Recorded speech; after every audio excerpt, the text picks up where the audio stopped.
ലിസീസ് tasty pan. ഇന്ന് ഞാൻ വന്നിരിക്കുന്നത് കോഴിക്കോടിൻ്റെ സ്വന്തം കൊച്ചിക്കോയയുമായിട്ടാണ്. വളരെ ടേസ്റ്റി ആയിട്ടുള്ള ഈ കൊച്ചിക്കോയ എങ്ങനെ തയ്യാറാക്കുന്നതെന്ന് നോക്കാം. ഞാനിവിടെ 3 പൂവൻപഴം എടുത്തിട്ടുണ്ട്. ഇത് അത്യാവശ്യം പഴുത്ത പഴമാണ്.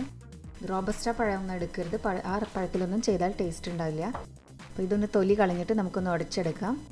ഞാൻ ഇതിലേക്ക് 1/4 കപ്പ് പഞ്ചസാര എടുത്തിട്ടുണ്ട്. അതിൽ പകുതി ചേർത്ത് കൊടുക്കുന്നുണ്ട്. പകുതി ചേർത്തിട്ട് നന്നായിട്ടൊന്ന് നമുക്ക് ഉടച്ച് കൊടുക്കണം.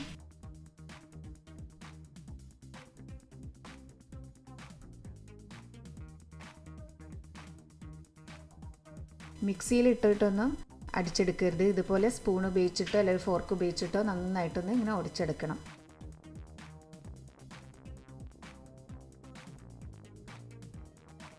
ഇപ്പോൾ നന്നായിട്ട് ഉടച്ചെടുത്തിട്ടുണ്ട്. ഇതിലേക്ക് ഒരു 3-4 ചെറിയ ഉള്ളി ചെറുതായിട്ട് അരിഞ്ഞത് ചേർത്ത് കൊടുക്കാം.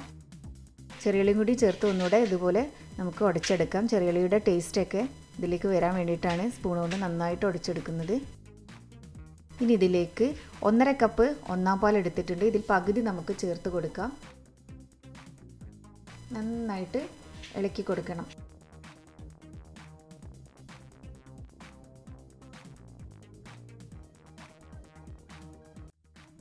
ഒന്നര കപ്പ് തേങ്ങാപ്പാലിൽ പകുതി വേണമെങ്കിൽ നമുക്ക് പശുവിൻ പാലും പകുതി തേങ്ങാപ്പാലും ചേർത്തിട്ടും ചെയ്യാവുന്നതാണ്.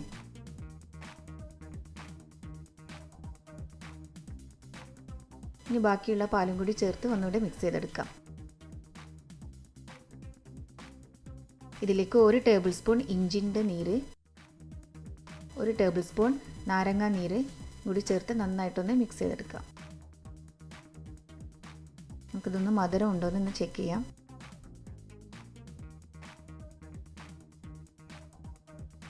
മധുരം കുറവാണ്, ബാക്കിയുള്ള പഞ്ചസാരയും കൂടി ചേർത്ത് കൊടുക്കാം. ഇതിലേക്ക് ഒരു നുള്ളു ഉപ്പും കൂടി ഞാൻ ചേർത്ത് കൊടുക്കുന്നുണ്ട്. ഇതെല്ലാം കൂടി ചേർത്ത് നന്നായിട്ടൊന്ന് മിക്സ് ചെയ്തെടുക്കാം. ഇനി ഞാനിവിടെ ബ്രൗൺ അവല് ഒന്ന് ഡ്രൈ റോസ്റ്റ് ചെയ്തെടുത്തിട്ടുണ്ട്. നല്ല ക്രിസ്പിയായി കിട്ടാൻ വേണ്ടിയിട്ടാണ് ചെയ്തിരിക്കുന്നത്. ഇതെങ്ങനെ സെർവ് ചെയ്യുന്നത് നോക്കാം.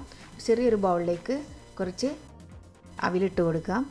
ഇനി ഇതിലേക്ക് നമ്മൾ നേരത്തെ തയ്യാറാക്കി വെച്ചിരിക്കുന്ന പാലും പഴവും മിക്സ് ഇതിലേക്ക് ഒഴിച്ചു കൊടുക്കാം.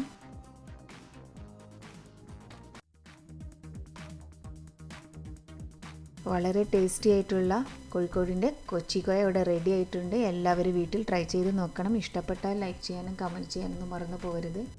അതുപോലെ തന്നെ എൻ്റെ ചാനൽ സബ്സ്ക്രൈബ് ചെയ്യാത്തവരുണ്ടെങ്കിൽ സബ്സ്ക്രൈബ് ചെയ്യാനും മറക്കരുത്.